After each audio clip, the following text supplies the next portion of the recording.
The morning sun hadn't quite burned off the airport's usual haze of coffee steam and jet fuel when she walked through Terminal D, rolling a small carry-on behind her. She wore faded jeans, white sneakers that had seen better days, and a charcoal gray hoodie with the hood down. No flashy jewelry, no designer sunglasses, just a woman in her late 20s, eyes sharp but calm, moving with the kind of quiet confidence that didn't need an audience. Most people didn't glance twice. That was exactly how she liked it. She wasn't trying to disappear. She just hated the noise that came with being recognized. Especially not today. She'd spent the last 3 weeks in back-to-back meetings across 3 continents, finalizing a deal that would reshape how goods moved across half the planet. Her company, built from a college dorm room idea into a billion-dollar logistics AI platform, had just signed a partnership with one of Europe's largest shipping conglomerates. This flight to London was supposed to be her first real break in months, a chance to breathe, to think, maybe even sleep. She checked her boarding pass one last time, first class, seat 1A, window side. She'd booked it weeks ago, not out of luxury but necessity. On long flights, she needed the quiet, the space, the ability to sketch ideas on napkins without someone leaning over her shoulder. She'd flown coach plenty of times in her early days, crammed between strangers with crying babies and armrest wars. But now peace was a non-negotiable. Boarding began smoothly. She waited patiently in the first-class line, earbuds in, listening to a podcast about urban farming. Not business, not tech, just something ordinary and green. When her turn came, she handed over her pass with a small nod. The flight attendant, a woman with kind eyes and a practiced smile, scanned it and gestured toward the jet bridge. "Enjoy your flight, ma'am." Inside the cabin, the air was cool and smelled faintly of leather and disinfectant. Soft lighting, plush seats, the quiet hum of systems powering up. She found 1A easily and stowed her bag in the overhead bin. As she settled into the wide seat, she let out a slow breath. For the first time in weeks, her shoulders relaxed. She'd just pulled out a notebook when a man appeared in the aisle, mid-50s, silver hair neatly combed, wearing a tailored navy suit and a watch that probably cost more than her first car. He stopped right beside her seat, glanced at his boarding pass, then at the seat number above her head. "This is my seat," he said, voice clipped but not yet angry.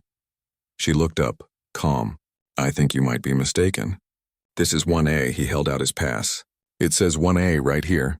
She took it gently, not to challenge him, just to see. The screen showed 1 colon, aisle seat 2 rows back. She handed it back. "Yours is 1C, this is the window." He frowned, squinting at his phone. "No, I specifically requested the window." "I paid extra." "I did too," she said simply. "And this is what I was assigned." He shifted his weight, glancing around as if expecting someone to back him up. A few passengers nearby pretended not to watch, but their eyes flicked between them. He lowered his voice, but not enough. "Look, I don't know how this happened, but clearly there's been a mix-up. You probably got upgraded by accident. These things happen." She didn't flinch. "I booked this seat directly, full fare. No upgrade." Now his tone hardened just slightly. "Are you sure you're in the right cabin? Sometimes people get confused." The implication hung in the air, unspoken but thick. "You don't look like you belong here." She met his gaze evenly. "I'm exactly where I'm supposed to be." He sighed, as if dealing with a stubborn child. "All right, fine. Let's get a flight attendant." Within moments, a crew member approached. Tall, professional, name tag reading Daniel. The man immediately launched into his version. "This young lady is in my seat. I have 1A on my pass." Daniel checked the man's boarding pass on his tablet, then glanced at the seat map. "Sir, your seat is 1C, this is 1A. But I requested the window," the man insisted, voice rising. "I always get the window. I'm a frequent flyer. Gold status." "Of course, sir," Daniel said smoothly. "But tonight 1A is assigned to this passenger." He nodded toward her. The man turned to her again, this time with a look that mixed disbelief and something sharper. Disdain. "Maybe there's been an error on your end. These booking systems aren't perfect. I'm sure if you check again." She didn't reach for her phone. Didn't argue. She simply said, "My ticket is correct." He crossed his arms. "Well, I'm not moving until this is sorted." Daniel's expression stayed neutral, but his posture stiffened slightly. "Sir, if you'd like, I can check with gate services." "No," the man cut in. "I'm not giving up my seat because someone got misplaced. A woman in 2A shifted uncomfortably. A man across the aisle pulled out his phone, thumb hovering over the camera icon. The cabin, once peaceful, now felt charged. Like the air before a storm. She could feel the weight of the moment, the unspoken assumption that because she was young, black and dressed casually, she must be out of place. She'd faced versions of this her whole life. The investor who assumed she was the assistant, the hotel clerk who accidentally gave her a lower-tier room, the security guard who followed her through a store she owned stock in. But this on a plane? After everything she'd built? She didn't get angry. Anger wouldn't help. Instead, she stood slowly, calmly. You know what? Let's not hold up the flight. She stepped into the aisle, surprising everyone, including the man. I'll speak with your supervisor. Daniel blinked. Ma'am, you don't have to. It's fine, she said, already walking toward the front of the cabin. She didn't look back, but she could feel the man's confusion, the passenger's curiosity, the tension unraveling just enough to let the crew breathe. At the galley, she asked for the lead flight attendant.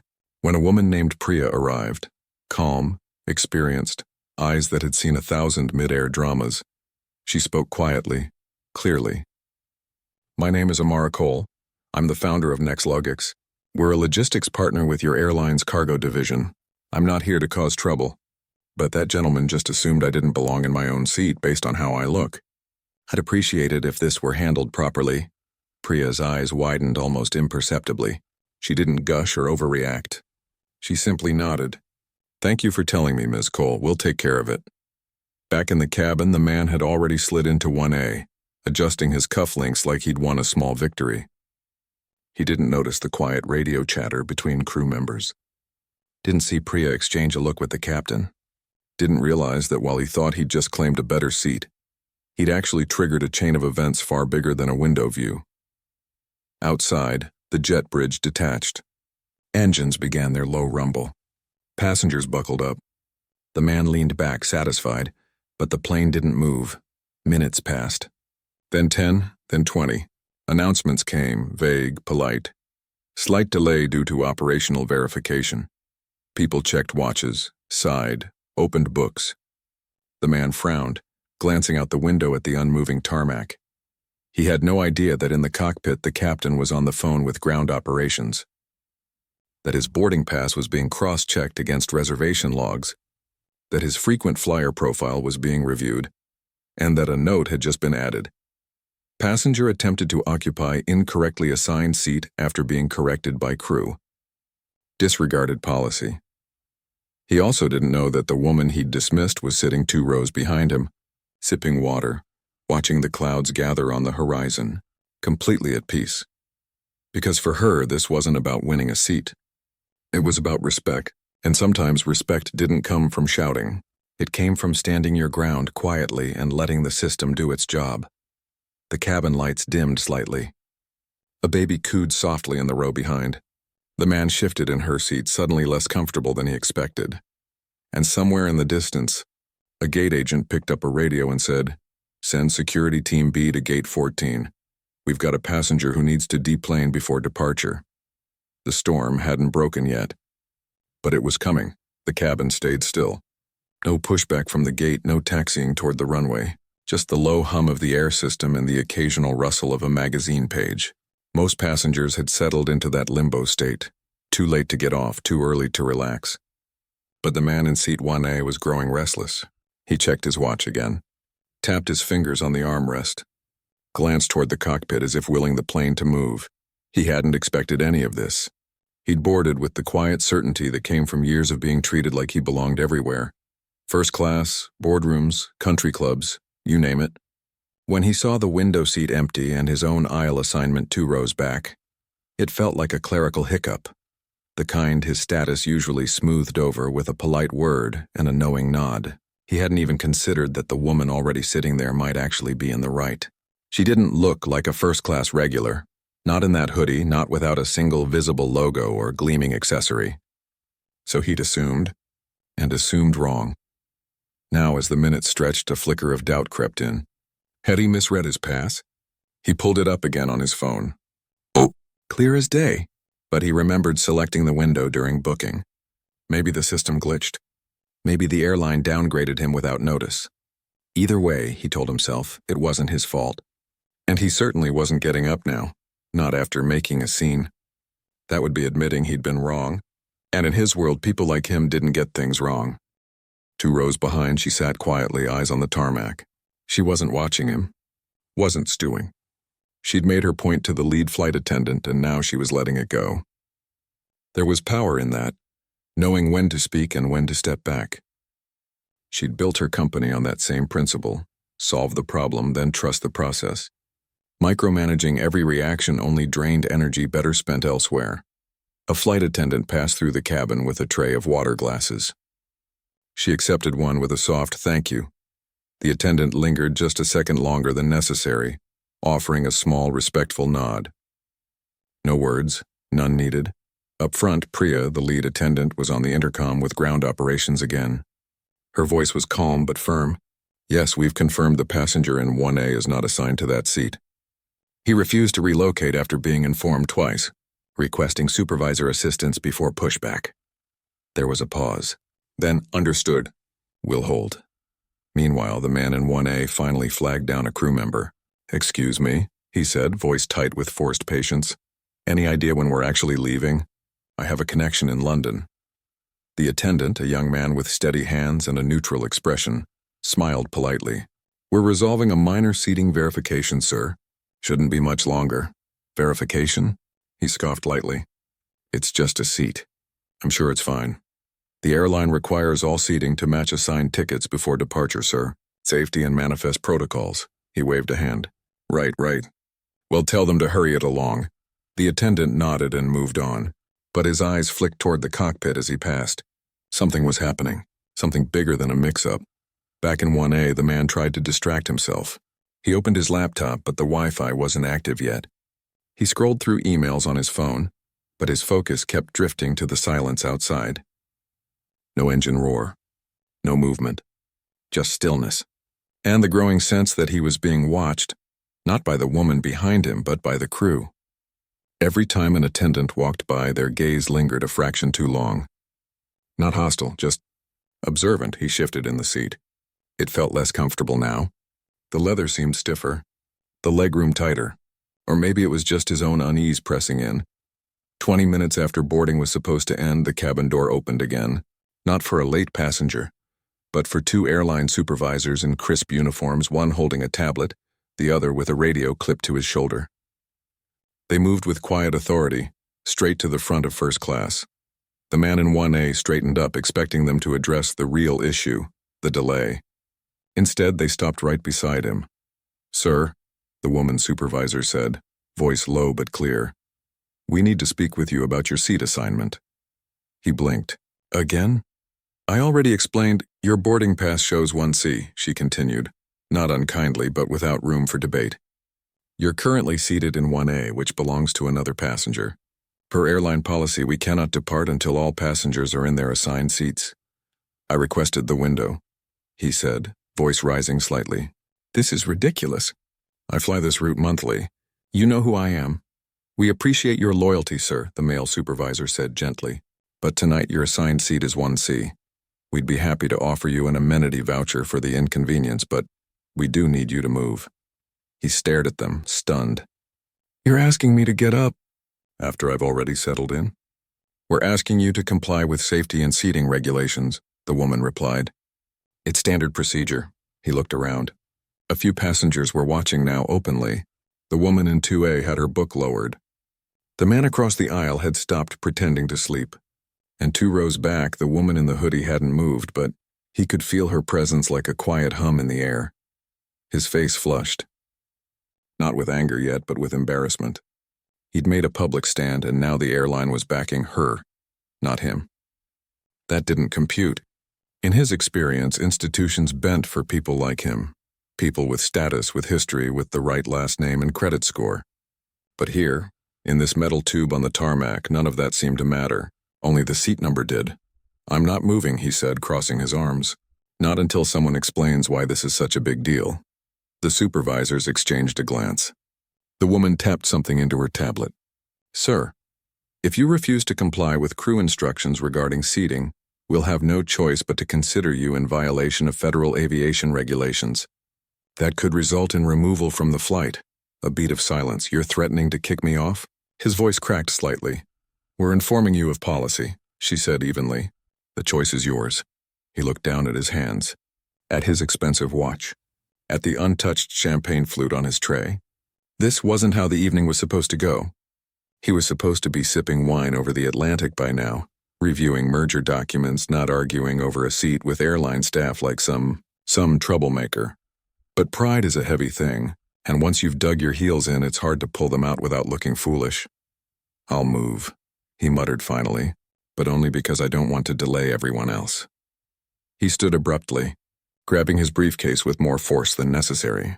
As he stepped into the aisle, he avoided looking toward the back of the cabin. He didn't want to see her face. Didn't want to see if she was watching, if she was smug, if she'd won. She wasn't.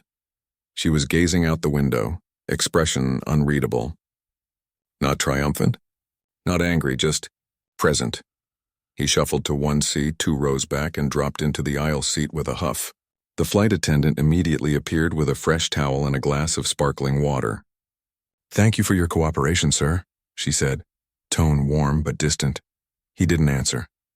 Up front, the supervisors gave a quiet nod to Priya. She tapped her earpiece and said, "All verified. Ready for pushback."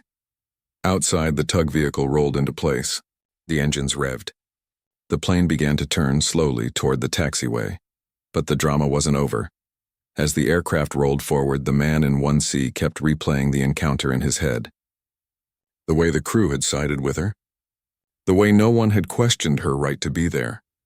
It gnawed at him, not because he thought he was wrong, but because he realized for the first time in a long time that his usual advantages hadn't worked. And that thought was more unsettling than any delay. Meanwhile, in 1A, she finally leaned back and closed her eyes. The tension in her jaw eased. She wasn't thinking about him anymore. She was thinking about London, the rain-slicked streets, the quiet cafe near her hotel where she liked to write, the meeting tomorrow that could change everything again.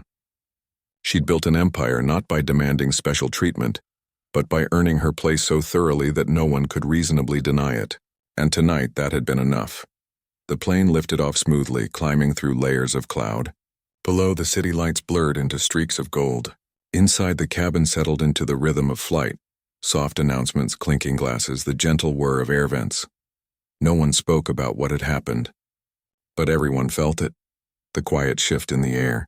The unspoken understanding that assumptions can be dangerous and that sometimes the person who says the least holds the most power.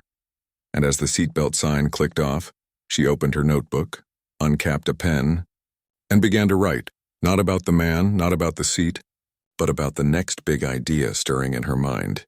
Because for her, the real journey had never been about where she sat. It was always about where she was going. The plane climbed steadily into the night sky, leaving the glow of the city behind. Inside, the cabin settled into that familiar rhythm of long-haul flight. Soft lighting, murmured conversations, the occasional clink of glassware. Most passengers had relaxed into their seats, pulling blankets over their laps or slipping on noise-canceling headphones. The earlier tension seemed to have dissolved into the hum of the engines, but not for everyone. 2 rows back in seat 1C, the man sat stiffly, staring at the seatback screen without really seeing it. He hadn't touched his meal when it arrived, just pushed the tray aside with a quiet grunt. His mind kept circling back to the confrontation, replaying it like a film he couldn't pause. He told himself he'd handled it with dignity, that he'd only moved to avoid inconveniencing others, but deep down a quieter, more uncomfortable thought nagged at him. What if I really was wrong? He'd always prided himself on being reasonable, on knowing how the world worked. He'd built a career on reading rooms, anticipating needs, smoothing over conflicts before they flared. But tonight he'd misread everything. The woman in the hoodie, he'd assumed she was out of place. Assumed she must have made a mistake. Assumed she wouldn't push back. And every single assumption had been wrong. Worse, the crew hadn't backed him. Not even a little. They'd been polite, yes, but firm, unwavering, as if her right to that seat wasn't even up for debate. That stung more than he wanted to admit, because if they saw her as belonging there without question, then maybe she really did. Maybe she belonged more than he did. He glanced toward the front of the cabin just once. She was turned slightly toward the window, writing in a small notebook, pen moving steadily across the page. No phone, no laptop, no show of importance. Just focus, calm, certainty. It was unsettling. He was used to people performing their status. Loud watches, designer bags, name-dropping in conversations. But she carried hers like a secret, quiet and unshakable. Up in the cockpit, the captain had just finished a call with operations on the ground. The incident had been logged, not as a passenger dispute, but as a policy compliance issue. Standard procedure. But the captain had added a personal note. Passenger in 1A identified as Amara Cole, CEO of NextLogix. Treated with full respect per partnership protocols. He didn't mention the other passenger by name. He didn't need to. Back in the cabin, a flight attendant named Daniel made his way through first class, checking on passengers. When he reached 1C, he paused. "Everything all right, sir? Can I bring you anything else?" The man hesitated. Then, almost against his will, he asked, "That woman up front, who is she?"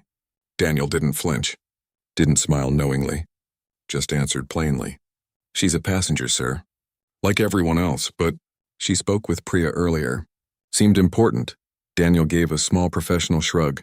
"We speak with many passengers about seating, meals, connections. It's part of the job." The man nodded slowly, but he wasn't fooled. There'd been something in the way the crew moved after she'd stepped aside, more purposeful, more coordinated. Like a silent signal had passed between them. He leaned back, staring at the ceiling. He thought about his own life, the board meetings, the country club memberships, the way people usually stepped aside for him without being asked. He'd never considered that any of it might be conditional, that it relied on others seeing him a certain way. But tonight, in that moment, he'd been seen differently, and it had cost him. Meanwhile, in 1A, she finally closed her notebook. Her hand ached slightly from writing, but her mind felt clearer. She'd sketched out a new idea for reducing carbon emissions in last-mile delivery, a system that used neighborhood micro-hubs instead of massive warehouses. It was rough but promising. She'd send it to her team in the morning. She glanced at her watch. Still hours to go before landing. She reached for the airline blanket, soft and neatly folded, and draped it over her legs. Outside, the sky was endless black, dotted with stars so bright they looked close enough to touch.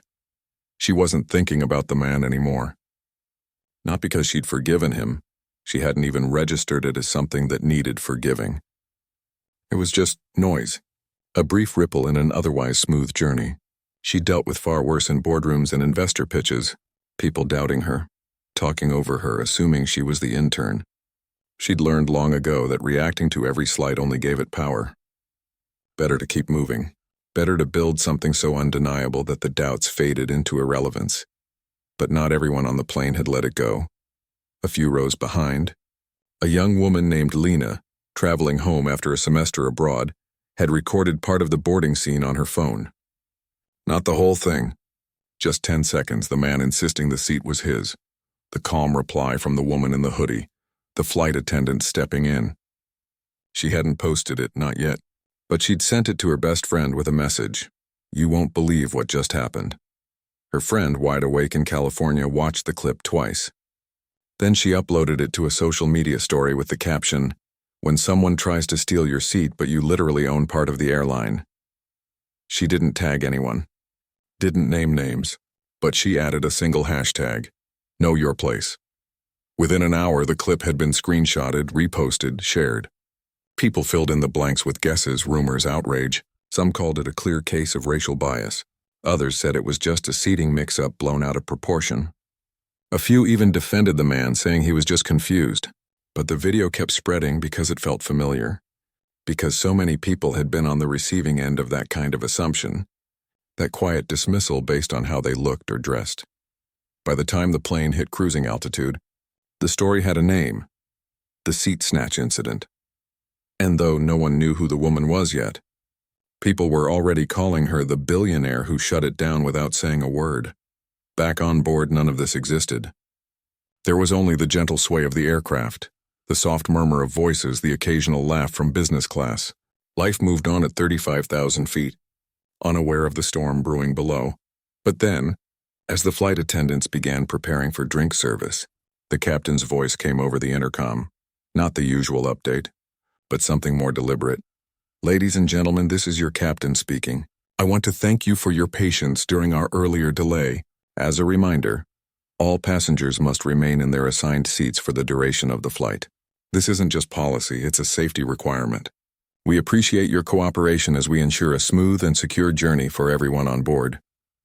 The message was neutral, professional, but to the man in 1C, it felt like a spotlight. He sank a little lower in his seat. Was it directed at him? Probably not, but it might as well have been. He finally picked up his untouched meal. The chicken was cold now, the sauce congealed. He ate a few bites out of obligation, then covered the tray again. Up front, she accepted a glass of sparkling water from Priya. "Thank you," she said softly. Priya leaned in slightly, voice low. "Ground Ops just confirmed. Your team in London has been notified of your revised arrival time. They'll adjust the morning schedule." She nodded. "Tell them I'll be fine. And thank you for handling everything so smoothly." "It's our job," Priya said. But her eyes said more. "It's our honor." As the night deepened, most passengers drifted off to sleep. Blankets pulled up, eye masks in place, dreams already unfolding. The man in 1C tried to rest, but every time he closed his eyes, he saw the calm certainty in her face. The way she hadn't raised her voice, hadn't demanded special treatment, had simply stated the truth and walked away.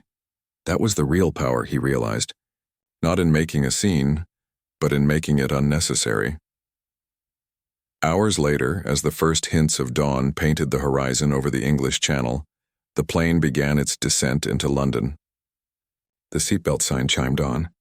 Flight attendants moved through the cabin, collecting trays, stowing loose items. She folded her blanket neatly and placed it on the empty seat beside her. She didn't look back. Didn't check if the man was watching. She just gathered her things, zipped her hoodie, and waited. When the wheels touched down with a gentle thud, a quiet cheer rose from a few passengers. Relief, excitement, the joy of arrival. She smiled faintly. Home wasn't here, but London had become a second base over the years. Familiar streets, trusted colleagues, a city that didn't care what you wore, only what you brought to the table. As the plane taxied to the gate, her phone buzzed in her pocket. A single notification. She pulled it out. It was a message from her head of communications. "Ma'am, there's something going viral online. It's about the flight. Should I send details?" She stared at the screen for a long moment. Then she typed back, "Not yet. Let me land first." She put the phone away. Outside, the Heathrow terminal loomed large, lights blazing against the gray morning sky. Inside, the cabin stirred with motion, seatbelts clicking open, overhead bins creaking, the rustle of coats being pulled on. The man in 1C stood slowly, adjusting his suit jacket. He caught her eye for just a second as she stepped into the aisle ahead of him. He opened his mouth as if to say something, to apologize, to explain. But no words came, and she didn't wait. She walked toward the exit, calm and unhurried, already thinking about the day ahead. Behind her, the plane emptied. The crew began their post-flight checks, and somewhere in the world, a 10-second video was being shared by the thousands, sparking conversations, arguments, moments of recognition. But none of that mattered right now. Right now, she had a city to walk through, coffee to drink, and work that still needed doing. And that was enough. The moment she stepped off the plane, London greeted her with its usual mix of drizzle and diesel. Cool air, wet pavement, the distant hum of early morning traffic. She pulled her hoodie tighter and followed the stream of passengers toward immigration. Her phone buzzed again, twice this time. She ignored it. Whatever was happening online could wait. Right now she needed coffee, a hot shower, and 20 minutes of silence before the day truly began. But the world outside the airport wasn't waiting. By the time she cleared customs, the 10-second clip had been viewed over 2 million times. News outlets had picked it up. Not the big networks yet, but the digital ones, the ones that thrived on real-time drama. Headlines varied. Billionaire entrepreneur denied her seat, then grounds flight. When privilege meets power at 35,000 feet, she didn't raise her voice, but the airline listened. Some were respectful. Others leaned into outrage, painting the man as a caricature of entitled arrogance. A few even dug up old photos of her from tech conferences trying to confirm her identity. She didn't know any of this yet.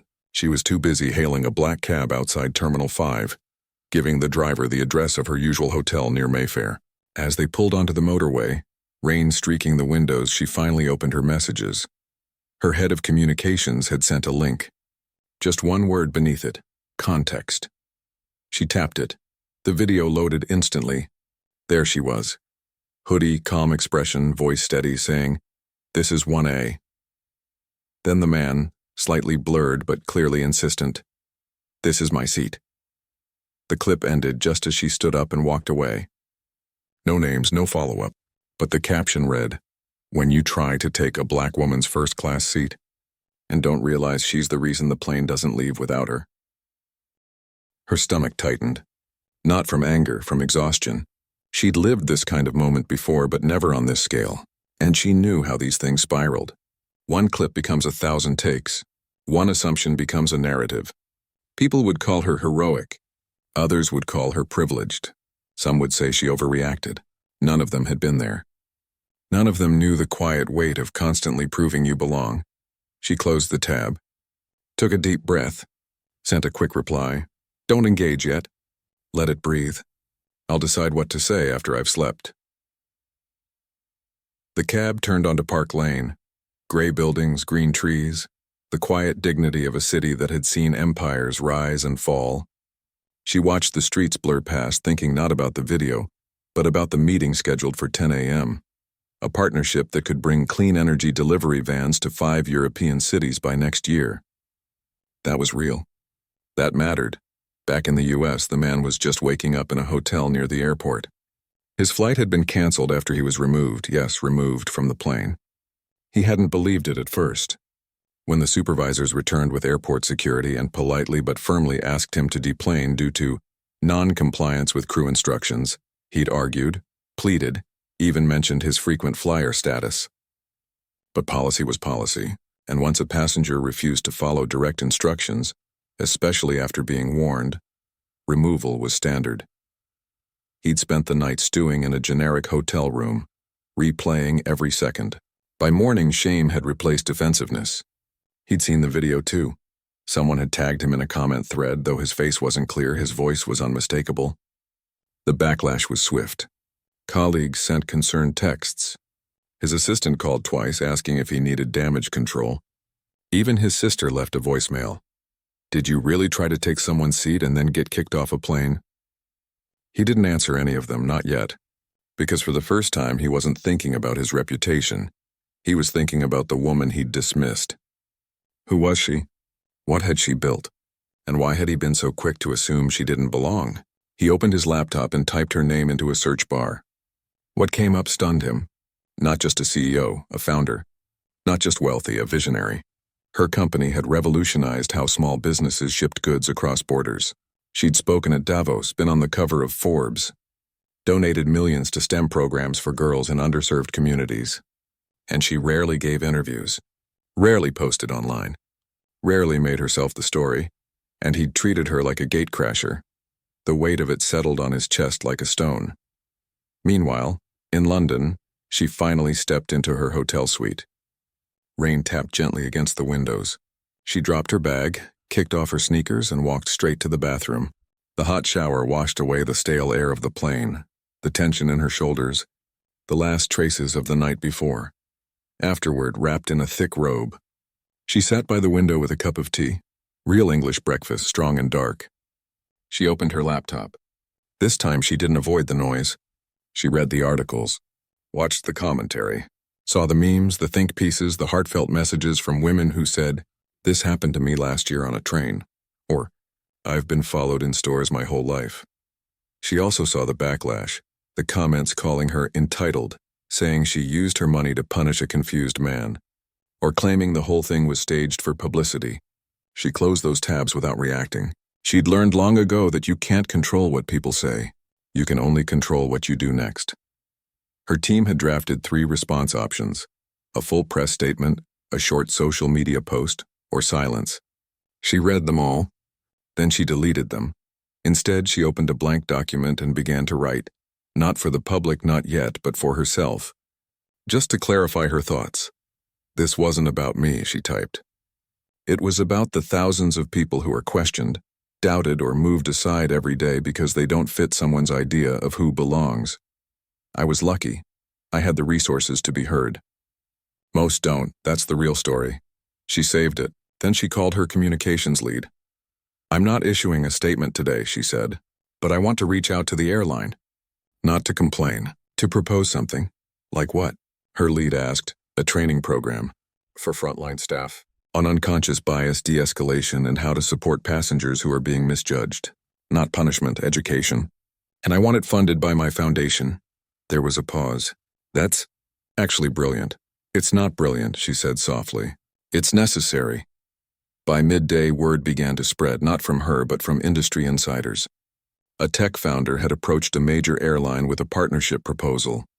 Free bias awareness training for all customer-facing employees, developed with psychologists and diversity experts, rolled out across the entire network. No press release. No branding. Just action. People connected the dots. The video. The timing. The quiet dignity of her response. The narrative shifted. Instead of billionaire gets revenge, it became leader turns pain into progress. Comment sections filled with praise, not just for her, but for the idea itself. Flight attendants shared stories of being caught between rude passengers and rigid policies. Gate agents thanked her for seeing them. Even a few pilots weighed in, saying they'd welcome better tools to handle these situations. Back in the States, the man saw the news. He read her rumored proposal, and for the first time he felt something other than shame, respect. He picked up his phone, not to call his PR team, but to draft an email, short, direct, no excuses. To the woman in seat 1A, he wrote, I was wrong. Not just about the seat, but about you. I made assumptions based on how you looked, and that was unfair. I'm working to do better. I hope you accept my apology, even if you never read this. He didn't send it to her directly. He didn't have her email. Instead, he sent it to the airline's customer service with a note. Please forward this if possible. He knew it might never reach her. And that was okay. Some apologies aren't meant to be answered. They're meant to be made. In London, she finished her tea. The rain had stopped. Sunlight broke through the clouds, glinting off wet rooftops. She changed into clean clothes, dark slacks, a soft sweater, no logos, and headed downstairs. The meeting was in an hour. The partnership still mattered. The work still called. As she walked out of the hotel, a young woman on the street recognized her. Not from the video, but from a magazine feature months ago. The woman hesitated, then smiled. You're her, aren't you? The one who changed how my mom's bakery ships cookies across the country. She smiled back. Maybe. Thank you, the woman said. It saved her business. They didn't talk about the flight. Didn't mention the video. Just two people sharing a quiet moment of connection over something real. And in that instant, she knew what she had to do next. Not for the cameras. Not for the headlines, but for the woman in the bakery. The flight attendant who stood her ground. The girl who will grow up knowing she belongs anywhere she sits. Weeks passed. The headlines faded. The video stopped trending. Life, as it always does, moved on. Commuters rushed through stations, students handed in final projects, delivery drivers navigated city streets with packages stacked high. But beneath the surface, something had shifted. Not in a loud, dramatic way, but in the quiet spaces where real change often begins. In conversations over dinner, in staff trainings at airports, in the way people second-guessed their first impressions. She never issued a grand statement. No press conference, no viral interview. Instead, she let her actions speak. Within a month, her foundation and the airline launched a pilot program, a 2-hour workshop for gate agents, flight attendants, and customer service staff focused on recognizing unconscious bias, de-escalating tense situations, and affirming passenger dignity, no matter how they dressed or what they looked like. It wasn't about blame. It was about awareness, about giving frontline workers tools they'd long asked for but rarely received. The training included role-playing scenarios, real stories from employees, and input from psychologists who specialized in implicit bias. One module even featured a short clip, edited carefully with her face blurred, of the seat incident. Not to shame anyone, but to show how quickly assumptions can derail a simple interaction. Participants weren't told who she was. They were only asked, what could have gone differently? Flight attendants who'd been on that flight later said it was the most honest, practical training they'd ever received. It didn't feel like corporate theater, one shared in a staff meeting. It felt like someone finally listened. Meanwhile, the man who'd taken her seat disappeared from the public eye. He didn't post defensive rants online, didn't hire a crisis team to spin the story. He simply stepped back, took a week off work, read books he'd long ignored, on privilege, on perception, on the quiet weight of being constantly misjudged. He started noticing things he'd never seen before. The way store clerks watched certain customers more closely, how people hesitated before sitting next to someone on a train, the subtle shifts in tone when someone didn't look like they belonged. One afternoon, he walked into a community center near his home and signed up to mentor high school students from under-resourced neighborhoods, many of them young women interested in tech. He didn't mention his past mistake. He just showed up. Listened, offered help where he could. It wasn't redemption exactly. More like repair, slow, quiet, and without an audience. Back in London, she returned to her routine, meetings, strategy calls, late-night walks along the Thames. But something had settled in her too. Not pride, not anger, a deeper sense of purpose. She'd always believed her work was about efficiency, innovation, building systems that moved goods faster and cleaner. But now she saw it differently. Her real work wasn't just moving packages, it was making space. Space for people who'd been told they didn't fit. Space for dignity in everyday moments. She began weaving that belief into everything. Her company rolled out a new hiring initiative prioritizing candidates from overlooked communities. Not as charity, but because she knew brilliance didn't wear a uniform. She quietly funded a scholarship for girls in Lagos to study logistics engineering, and when a young intern nervously asked if she ever got tired of proving herself, she didn't offer a pep talk. She just said, "You don't have to prove you belong. You just have to keep showing up." The rest will follow. Months later, she traveled again, this time to Nairobi for a conference on sustainable trade. As she boarded another first-class cabin, she wore the same kind of hoodie, the same quiet confidence. No one questioned her seat. No one even glanced twice. But she noticed something different. The flight attendant who checked her pass did so with a small, knowing nod, not of recognition, but of respect. Like they'd both been part of something bigger, even if they'd never spoken. Later during the flight, a passenger 2 rows back began arguing with a crew member over a middle seat assignment. Voices rose. Tension built. She watched, not interfering. But then the lead attendant stepped in, not with authority but with calm. "Let's look at your ticket together," she said gently. "We'll figure this out." And just like that, the situation softened. No escalation, no removal, just human connection, she smiled to herself. The training was working. Back home, the airline announced the bias awareness program would go global. Other carriers reached out, asking to license the curriculum. It wasn't perfect, change never is, but it was a start. And sometimes a start is enough to shift the air in a room, a plane, a whole industry. She never heard from the man directly. His apology email, forwarded by the airline, arrived weeks later. She read it once, then set it aside. Not because she dismissed it, but because she didn't need it. Forgiveness for her wasn't about absolution. It was about refusing to let someone else's mistake define her day. She'd already moved on. Still, she kept the email. Not as a trophy, but as a reminder. People can change. Not all do, but some try, and that's worth honoring. One rainy evening, months after the flight, she sat in her favorite London cafe, the one with the mismatched chairs and the barista who remembered how she took her tea. She opened her notebook to a fresh page. Outside, the city pulsed with life. Buses hissing to stops, laughter spilling from pubs, the distant chime of Big Ben. She began to write. Not about logistics, not about AI, but about belonging. "We spend so much time trying to prove we deserve a seat," she scribbled, "when the real work is making sure everyone has one." She closed the notebook, paid her bill, stepped back into the rain. No cameras followed her. No headlines waited. Just a woman walking down a wet street. heading toward whatever came next, calm, clear, and utterly herself.